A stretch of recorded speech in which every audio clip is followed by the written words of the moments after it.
Hello everyone, welcome back to my channel. আজকে আমি তোমাদের সাথে শেয়ার করবো যে আমি কিছুদিন আগে মধ্যপ্রদেশ গেছিলাম। সেখানে আমি কি করেছি, যাওয়ার সময় কি করেছি, কি করিনি, সেগুলো সব আমি তোমাদেরকে একটা শর্টসের মধ্যে দেখাবো।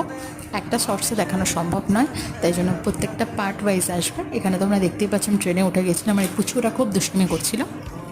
সকালবেলা উঠে দেখছি ওয়েদারটা একদম কুয়াশায় ভরে গেছে, বাইরেটা কিছু দেখা যাচ্ছে না। আমি আমার সিট থেকে লুকিয়ে লুকিয়ে দেখছিলাম। অ্যান্ড তারপরে আমরা আস্তে আস্তে মধ্যপ্রদেশের দিকে যাত্রা শুরু করে দিয়েছিলাম। অ্যান্ড ফাইনালি আমরা সাতনায় নেমে গেছি।